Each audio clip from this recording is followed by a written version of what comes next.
हरे कृष्णा, राधे राधे। अब सुनिए माघ मास महात्म्य में आगे की कथा। श्री सूत जी कहते हैं, प्राचीन काल में इक्ष्वाकु कुल में सत्यसंध नाम से प्रसिद्ध एक राजा हुए हैं। उनसे एक कन्या उत्पन्न हुई। 12वें दिन राजा ने मंत्रियों और ब्राह्मणों से परामर्श करके उसका नामकरण किया कि मेरी इस कन्या के कान उत्पल अर्थात कमल दल के समान है, इसलिए इसका नाम कर्णोत्पला रहे। नामकरण हो जाने पर वह कन्या दिन प्रतिदिन बढ़ने लगी।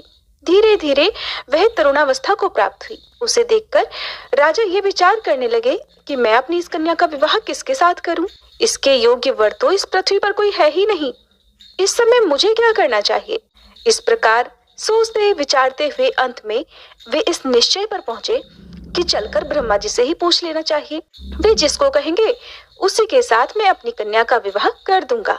ऐसा विचार करके अपनी कन्या को साथ लेकर राजा ब्रह्मलोक में गए।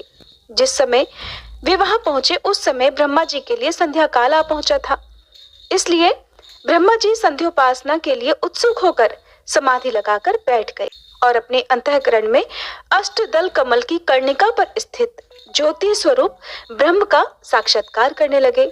उस समय उनके नयनों से अश्रु झर रहे थे और अंगों में रोमांच हो रहा था। संध्योपासना पूरी करके ब्रह्मा जी ने आचमन किया और हाथ पैर धोकर सब दिशाओं की ओर देखा। इसी समय राजा सत्यसंध ने पुत्री के साथ उनके चरणों में प्रणाम किया और कहा, भगवान, मैं मर्त्यलोक में स्थित आनर्द देश का राजा सत्यसंध हूँ और ये मेरी सुंदरी कन्या कर्णोत्पला है। मुझे धरती पर इसके योग्य पति कहीं नहीं मिला, इसलिए प्रभु मैं आपकी सेवा में आया हूँ। आप ही इसके योग्य पति बताइए जिसके साथ मैं इसका विवाह कर सकूं। राजा की बात सुनकर श्री ब्रह्मा जी मुस्कुराए और इस प्रकार बोले, राजन, तुम्हें यहाँ आए हुए 3 युग बीत गए। तुमने पहले पृथ्वी पर जिन जिन लोगों को देखा था वे सब तो काल के गाल में चले गए। अब पृथ्वी पर दूसरी ही सृष्टि है। अब तुम अपनी कन्या के साथ यही रहो। भूलोक में तुम्हारे जो पुत्र पौत्र भाई बंधु सेवक आदि थे उन सब की तो मृत्यु हो चुकी है। तब जो आज्ञा कहकर राजा वहीं ठहर गए। ये देखकर उनकी पुत्री ने रोते हुए कहा, पिताजी, मैं तो वहीं जाऊंगी जहां मेरी माता है, सखियां हैं, इसलिए आप शीघ्र ही वहां चलिए।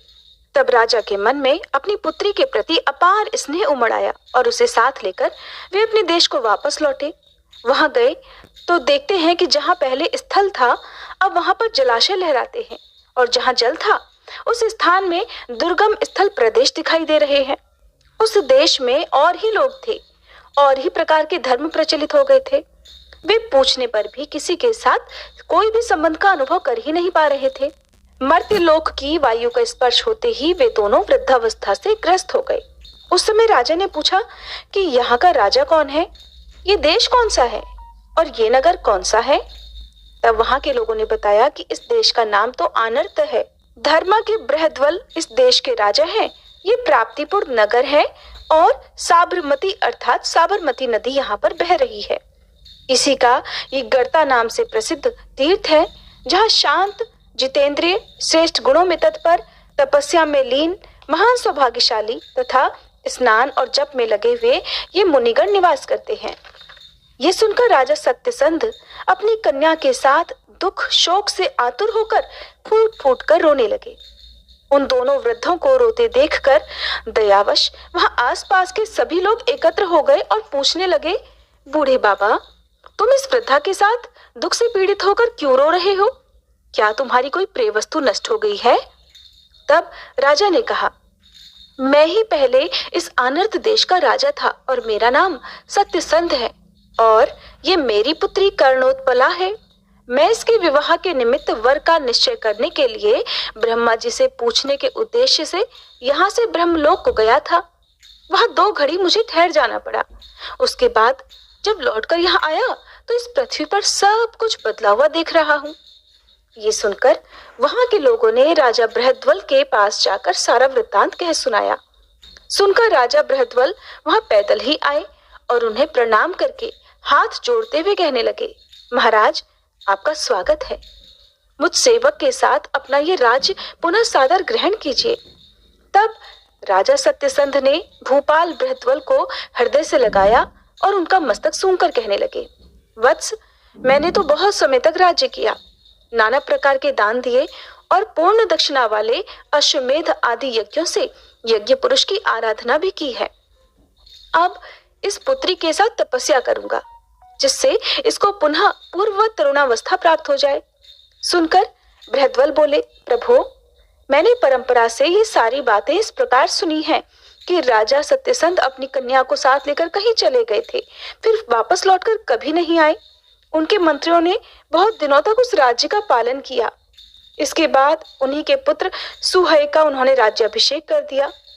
उसी महाराज सुहै की वंश परंपरा में मेरा जन्म हुआ है और मैं उनमें 77वीं पीढ़ी में हूँ। आप इसी गड़ता तीर्थ में रहकर तपस्या कीजिए, जिससे मैं तीनों समय आपके चरण वंदना करके कल्याण का भागी हो सकूं। तब राजा सत्यसंध ने कहा, वत्स, पहले हाटकेश्वर क्षेत्र में मैंने वृषभेश्वर भगवान शिव की प्रतिष्ठा की थी। वो स्थान आज भी है ही। वहीं चलकर दिन रात भगवान शंकर की आराधना करूंगा। तुम इस कन्या के साथ मुझे वहीं भेज दो। इसके बाद अपनी पुत्री के साथ हाटकेश्वर क्षेत्र में जाकर राजा सत्यसंध बहुत प्रसन्न हुए और वहां अद्भुत तपस्या में लीन हो गए। कर्णोत्पला किसी पवित्र जलाशय के तट पर श्रद्धा पूर्वक पार्वती जी की स्थापना करके वहीं तपस्या करने लगी। उसकी तपस्या से संतुष्ट होकर पार्वती देवी ने एक दिन प्रत्यक्ष दर्शन दिया और कहने लगी, बेटी, मैं तुमसे प्रसन्न हूँ, मनोवांछित वर मांगो। तब पुत्री बोली, देवी, मेरे पिताजी मेरा विवाह करने के लिए बहुत दुखी हैं। वे इसी के लिए राज्य, सुख और कुटुंब सब से वंचित हुए और अब वैराग्य को प्राप्त होकर तपस्या कर रहे हैं। मैं कुमारी से अचानक वृद्धा हो गई हूँ, अतः अब यही प्रार्थना है कि मेरा वह तारुण्य और सौंदर्य पुनः लौट आए और मुझे कोई श्रेष्ठ पति भी प्राप्त हो। तब देवी पार्वती बोली, शुभे, माघ मास की तृतीया को जब शनिश्चर दिन और धनिष्ठा नक्षत्र का योग हो, तब तुम यौवन और रूप का चिंतन करती हुई इस पुण्य जलाशय में स्नान कर लेना। इससे तुम्हारा शरीर युवा अवस्था से संपन्न और दिव्य रूप से सुशोभित हो जाएगा।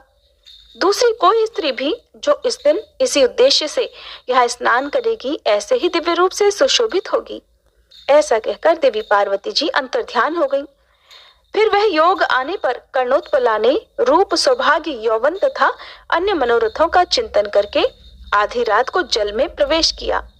स्नान करके वह दिव्य रूप और यौवन से संपन्न होकर जलाशय से बाहर निकली। इसी समय उसके समीप साक्षात कामदेव आए और बोले, महाभागे, मैं पार्वती जी की आज्ञा से तुम्हारे पास आया हुआ कामदेव हूँ, तुम मेरी पत्नी बनो। कर्णोत्पला ने कहा, अगर ऐसी बात है तो आप मेरे पिताजी के पास जाकर स्वयं मेरे लिए प्रार्थना कीजिए, क्योंकि कन्या को कभी भी स्वच्छंद नहीं होना चाहिए। कामदेव ने तथास्तु कहकर उसकी बात मान ली। तब वह अपने पिता के पास जाकर उन्हें प्रणाम करके बोली, पिताजी, मैंने पार्वती जी की आराधना करके सुंदर रूप और युवावस्था प्राप्त की है, अतः आप मेरा विवाह करके अंतः सुख लाभ कीजिए। देवी पार्वती ने कामदेव को मेरा पति नियत करके भेजा है। तब अपनी कन्या को पूर्ववत युवावस्था से युक्त देखकर राजा कहने लगे, बेटी, आज तो मेरी तपस्या सफल हो गई, मैंने जीवन का फल पा लिया।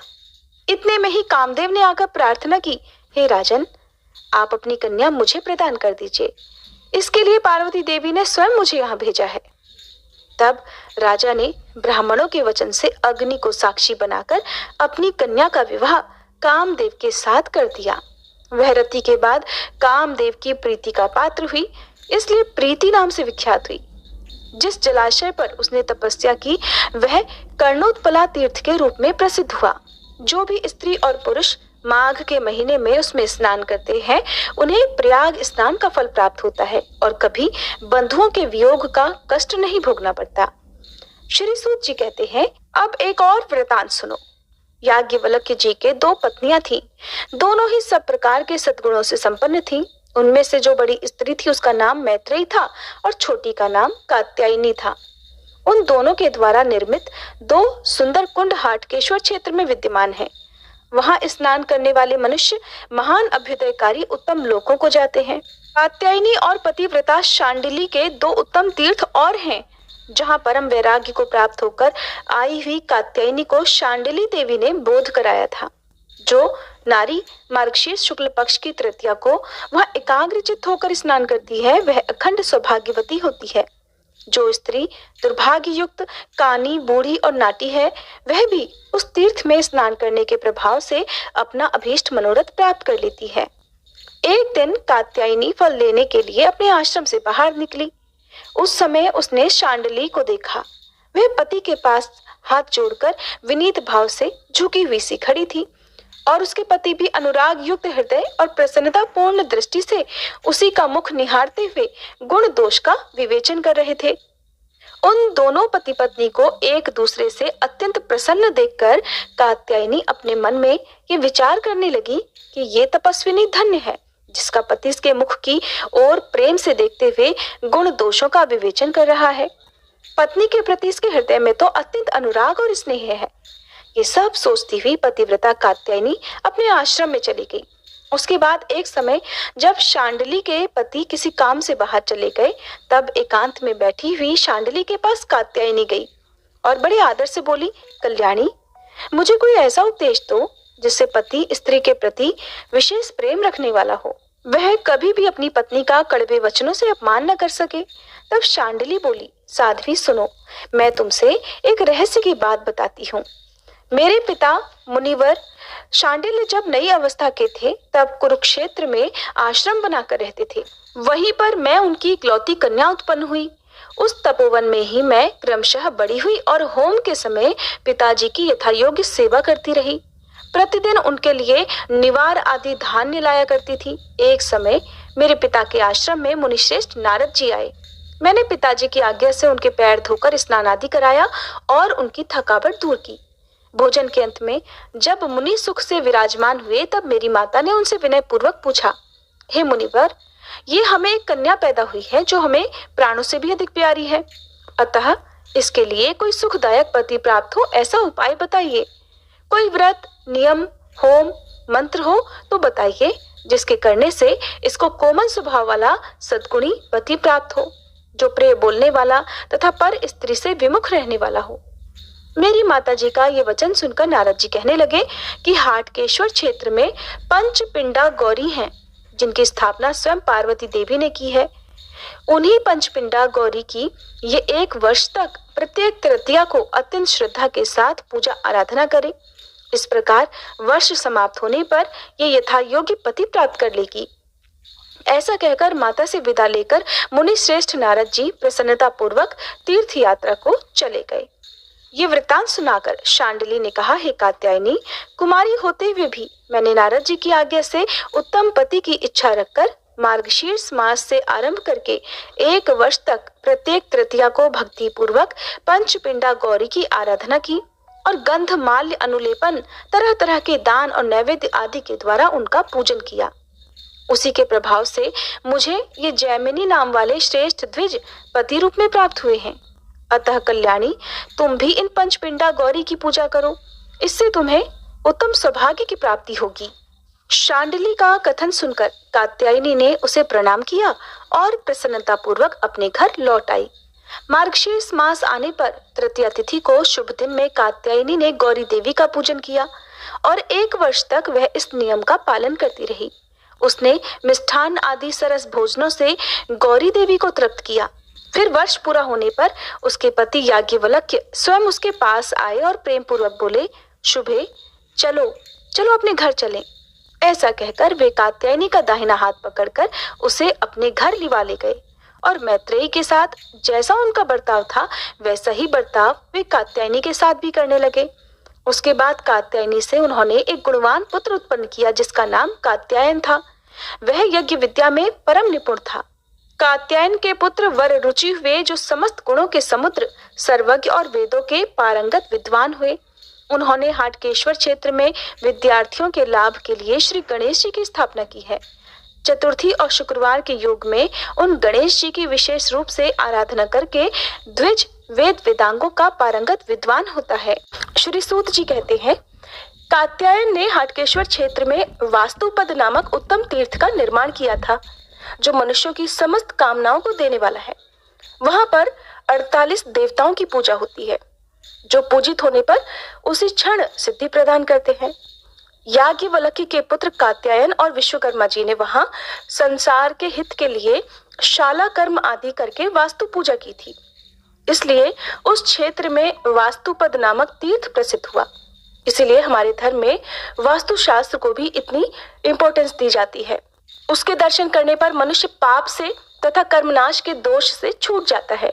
घर में जो शिला, कुत्सित पद और कुवास्तु जनित दोष होते हैं, अर्थात जो जो वास्तु दोष घर में होते हैं, वे उस तीर्थ के दर्शन से मिट जाते हैं। यानी कि घर में चाहे कैसा भी वास्तु दोष क्यों ना हो, अगर व्यक्ति सच्चे मन से उस तीर्थ के दर्शन करता है तो उसके वो सभी दोष मिट जाते हैं। वैशाख शुक्ल तृतीया को रोहिणी नक्षत्र में महात्मा कात्यायन ने उस वास्तु पद की प्रतिष्ठा की थी। इसलिए वैसा समय आने पर जो भी मनुष्य उस विधि से वास्तु पद की पूजा करता है वह राजा होता है।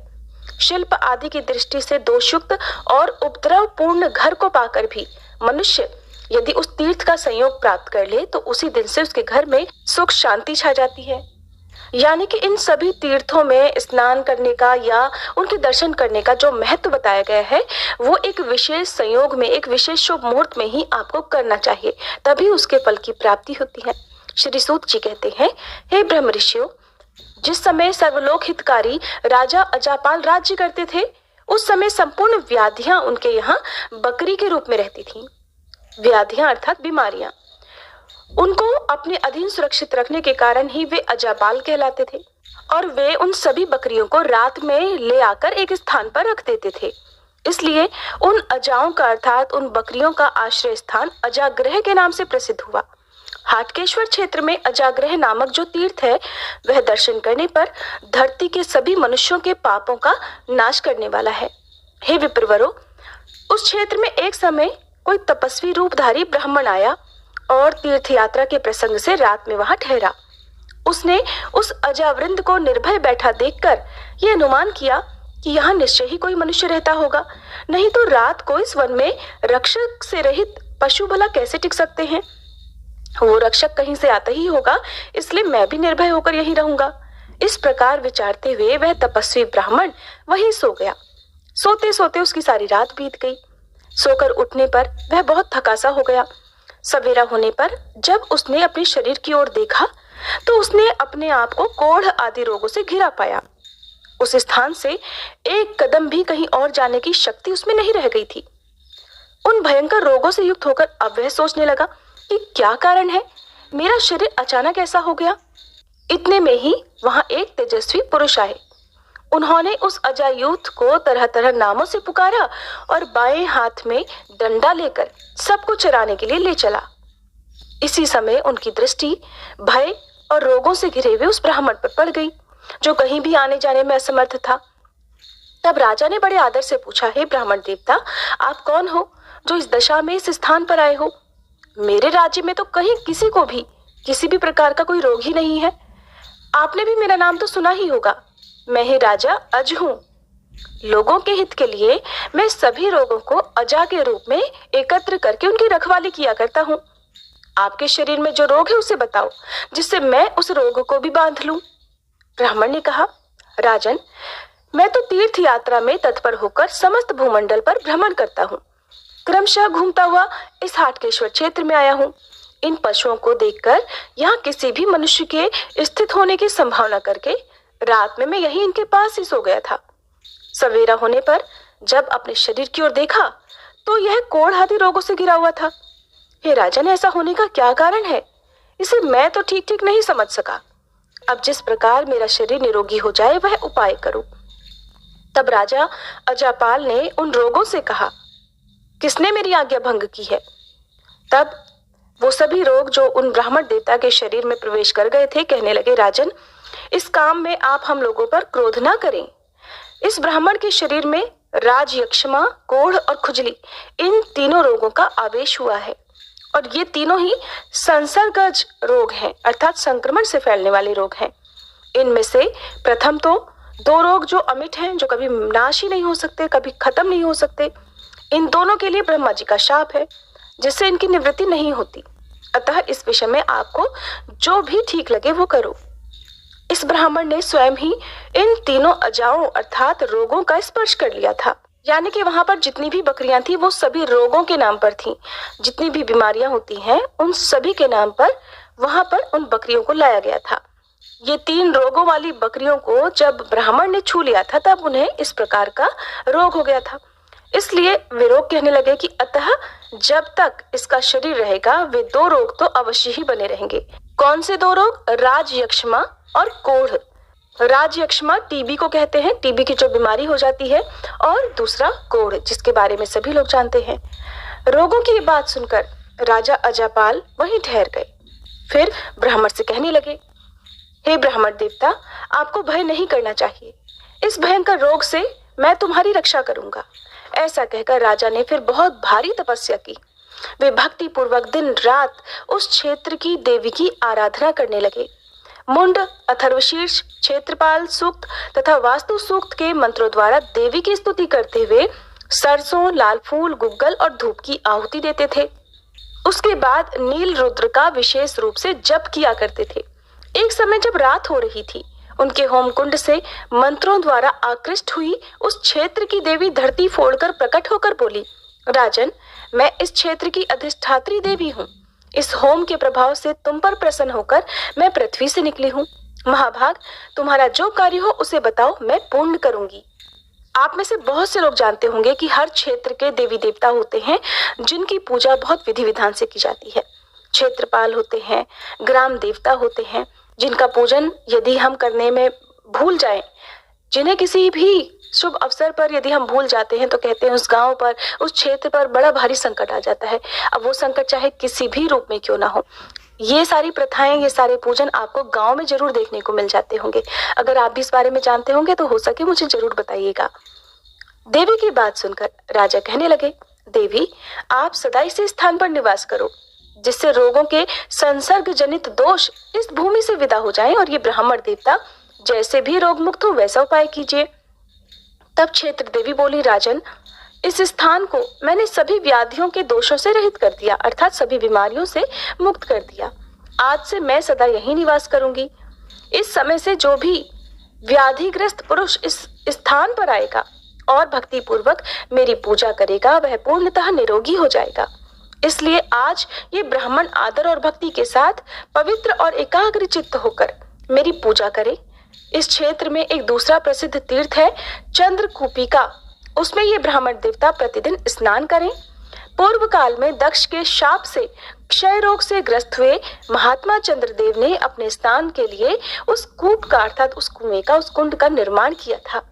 इसके सिवा यहाँ खंडशिला नाम से प्रसिद्ध एक देवी भी रहती है। वहीं सौभाग्य कूपी नामक तीर्थ है। उस कूप में स्नान करके ये खंडशिला देवी का दर्शन करें। पूर्व काल में कुष्ठ रोग से पीड़ित कामदेव ने अपने स्नान और कुष्ठ रोग के निवारण के लिए उस सौभाग्य कूपिका का निर्माण किया था। इसी प्रकार यहाँ आपसरस कुंड भी है जिसमें रविवार के दिन स्नान करने से खुजली जैसे रोग दूर हो जाते हैं।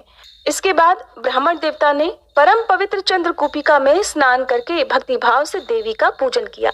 1 मास तक पूजा करने के बाद वे टीबी की बीमारी से मुक्त हो गए। इसके बाद कामदेव निर्मित सौभाग्य कूपिका का दर्शन और उसमें स्नान करके वे खंडशिला देवी का दर्शन प्रतिदिन करने लगे। 1 मास तक ऐसा करने से उन्हें कुष्ठ रोग से भी मुक्ति मिल गई। उसके बाद रविवार को अप्सराओं के कुंड में स्नान करने से उनकी खुजली भी जाती रही।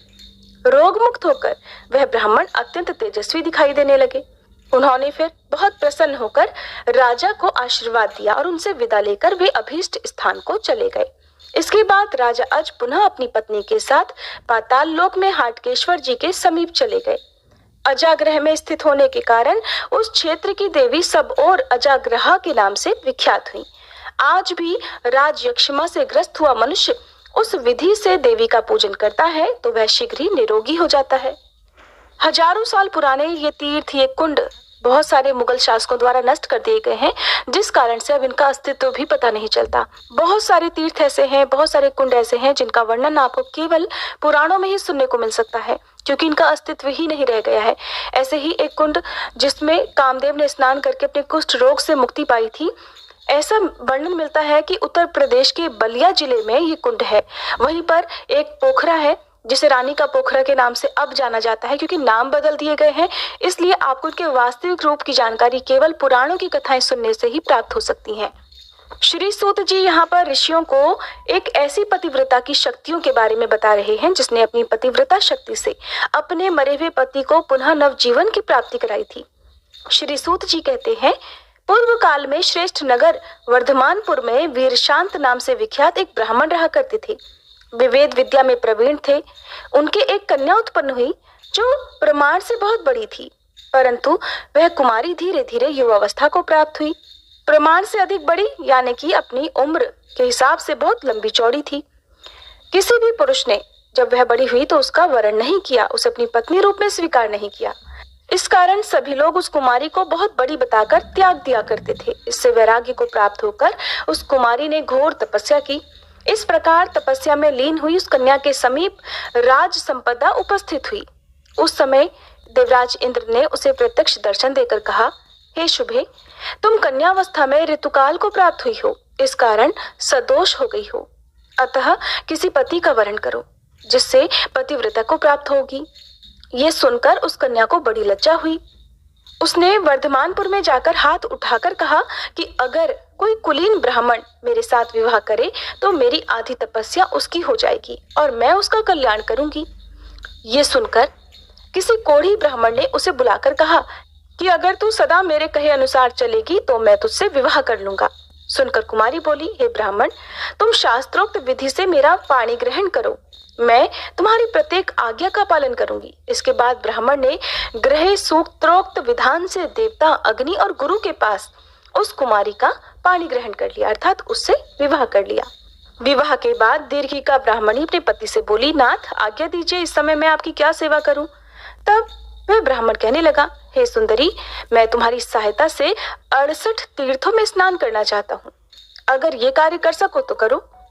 तब उस पतिव्रता ने बहुत अच्छा कहकर अपने पति की आज्ञा शिरोधार्य की और पति के बराबर बांस की एक मजबूत खाट बनाकर उस पर कोमल रुई से भरा हुआ बिछावन डाल दिया और हाथ जोड़कर कहने लगी, प्राणनाथ, इस पर बैठिए जिससे मैं आपको अपने सिर पर उठाकर समस्त शुभ तीर्थों की यात्रा करा सकूं। तब कोढ़ी ब्राह्मण प्रसन्न होकर धरती से धीरे धीरे उठकर बांस के उस खटोले पर बैठा और वह उसे अपने सिर पर उठाकर सभी तीर्थों में घूम घूम कर अपने पति को तीर्थ स्नान कराने लगी। क्रमशः समूची पृथ्वी पर घूमती हुई एक दिन शाम होते होते वह हाटकेश्वर क्षेत्र में जा पहुंची। उस समय वह बहुत थक गई थी। थकान के मारे उसके पैर लड़खड़ा रहे थे। उसी प्रदेश में उस दिन मुनिवर मांडव्य को शूली पर चढ़ाया गया था और वे अत्यंत दुख सहन करते हुए शूली पर बैठे हुए थे। पतिव्रता दीर्घिका माथे पर भार लेकर उसी रास्ते से निकली। उसके धक्के से वह शूल हिल गया और मुनिवर मांडवी का शरीर भी विचलित हो गया, जिससे उन्हें बहुत भारी पीड़ा हुई और वे दुखी होकर बोले, हाय, किसी पापी ने मेरे शूल को हिला दिया, जिससे मुझ दुखी का दुख और भी बढ़ गया है। सुनकर दीर्घिका बोली, महाभाग, मैंने आपको देखा नहीं, भूल से आपका स्पर्श हो गया। मांडवी बोले, निष्ठुरे, तुमने मुझे प्राणांतकारी पीड़ा दी है, इसलिए तुम्हारा अभीष्ट पति सूर्य की किरणों का स्पर्श होते ही मेरे शाप से निश्चय ही अपने प्राणों को त्याग देगा। दीर्घिका बोली, अगर प्रातःकाल मेरे पति की मृत्यु होगी तो अब सूर्योदय होगा ही नहीं। ऐसा कहकर दीर्घिका वहीं धरती पर बैठ गई और बांस के खटोले में बैठे पति को उसके माथे पर अर्थात अपने सिर पर से उसने उतार दिया। उस समय कोढ़ी कहने लगा, प्रिय, मुझे प्यास लग रही है, इसलिए पीने के लायक शीतल जल लेकर आओ। ऐसा सुनते ही वह पति की आज्ञा का पालन करने के लिए उत्सुक होकर पानी लाने के लिए इधर उधर घूमने लगी, किंतु अंधेरे में उसे कहीं भी जल दिखाई नहीं दिया। तब उसने धरती पर आघात किया और मांडवी मुनि के देखते ही देखते निर्मल और स्वादिष्ट जल वहां पर निकल आया। फिर बड़ी मेहनत से कष्ट पाते हुए अपने पति को उस जल से स्नान कराया और उन्हें जल पिलाकर स्वयं भी पिया। उस समय पतिव्रता के भय से सूर्यदेव उदित ही नहीं हुए। इससे प्रातःकाल आने में बहुत देरी हो गई। रात को बहुत बड़ी होते देखकर यज्ञ कर्म करने वाले शांतचित्त ब्राह्मण बहुत दुखी हो गए। देवता यज्ञ भाग से वंचित होकर बड़े कष्ट में पड़ गए और सूर्य नारायण के निकट जाकर बोले, हे दिवाकर, आपका उदय क्यों नहीं हो रहा? देखिए तो आपके बिना संपूर्ण जगत व्याकुल हो रहा है। तब सूर्यदेव कहने लगे, देवताओं, मैंने एक पतिव्रता के आदेश से अपना उदय रोक रखा है, अतः आप सब लोग उसके पास जाकर मेरे उदय के लिए अनुरोध कीजिए। उसकी आज्ञा होने पर ही मैं सुखपूर्वक उदय हो जाऊंगा। 1,00,000 अश्वमेध यज्ञों के अनुष्ठान से जो फल प्राप्त होता है, उसी को स्त्री केवल पातिव्रत्य धर्म के पालन से बड़ी आसानी से प्राप्त कर लेती है। ये सुनकर सभी देवता उस उत्तम क्षेत्र की ओर गए और दीर्घिका के सम्मुख खड़े होकर बड़े कोमल वचनों में कहने लगे, पतिव्रते, तुमने जो सूर्य का उदय रोक दिया, बिल्कुल अच्छा नहीं किया, क्योंकि इससे पृथ्वी पर सभी शुभ कर्मों का अनुष्ठान रुक गया है। अतः हे शुभे, तुम आज्ञा दे दो जिससे सूर्यदेव उदय हो जाएं। सुनकर दीर्घिका बोली, मांडव्य मुनि ने अकारण ही मेरे पति को शाप दिया है, और जब मेरे पति ही नहीं रहेंगे तब मुझे सूर्योदय से, यज्ञ से, श्राद्ध से और दान आदि से भला क्या प्रयोजन रह जाएगा। तब सभी देवता एक दूसरे की ओर देखकर फिर से दीर्घिका से बोले, भद्रे, सूर्यदेव को उदय होने दो, तुम्हारे प्रिय पति की भी मृत्यु हो जाए और ये मुनीश्वर मांडव्य भी सत्यवादी हो जाए, अर्थात इनका वचन भी झूठा न हो। इसके बाद हम शीघ्र ही मृत्यु के मार्ग में गए हुए तुम्हारे पति को पुनः जीवित कर देंगे। उस समय तुम्हारे पति की अवस्था 25 वर्ष की हो जाएगी और तुम भी बड़े सुंदर रूप में अपने पति का दर्शन कर पाओगी, और तुम भी 16 वर्ष की सी सुंदर अवस्था से युक्त और कमल के समान नेत्रों वाली होकर अपनी इच्छा अनुसार मर्त्यलोक में सुख का उपभोग करोगी। और ये पाप रहित मुनिवर मांडव्य भी शूल भेद की पीड़ा से मुक्त होकर सुख के भागीदार हो जाएंगे। तब दीर्घिका ने बहुत अच्छा कहकर देवताओं की बात मान ली। उसके हाँ कहते ही भगवान सूर्य बड़े वेग से उदित हुए। सूर्य की किरणों का स्पर्श होते ही कोढ़ी ब्राह्मण की मृत्यु हो गई, किंतु देवताओं के हाथों का स्पर्श पाकर पुनः वह उठ खड़ा हुआ। उसकी अवस्था उस समय 25 वर्ष की सी दिखाई दे रही थी। ऐसा लगता था मानो दूसरे कामदेव ही आ गए हों।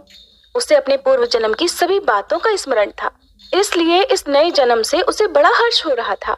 दीर्घिका भी भगवान शंकर का स्पर्श पाकर दिव्य लक्षणों से लक्षित युवती हो गई। उसके नेत्र कमलदल के समान शोभा पा रहे थे और मुख चंद्रमा के समान मनोहर लग रहा था। फिर देवताओं ने मांडव्य मुनि को शूली से उतारकर कहा, मुने, आपने जो शाप दिया था वह आपका वचन सत्य किया गया। सूर्य की किरणों के स्पर्श से वह कोढ़ी ब्राह्मण मर गया। इसके बाद पुनः हमने इस स्त्री के साथ उसे तरुण जीवन प्रदान किया है। अतः अब आप अपने आश्रम को पधारिए और हमसे वर मांगिए। आज के अध्याय में बस इतना ही। इसके आगे का वृतांत आप सभी अगले अध्याय में जरूर सुनिएगा। दोस्तों, आपको ये कथा कैसी लगी कृपया कमेंट करके ज़रूर बताएं। वीडियो पसंद आया हो तो लाइक करें और अपने दोस्तों के साथ शेयर करें। कमेंट बॉक्स में जय श्री कृष्ण लिखना ना भूलें। ऐसी ही और भी बहुत सारी कहानियों को सुनने के लिए चैनल को सब्सक्राइब जरूर करें। धन्यवाद।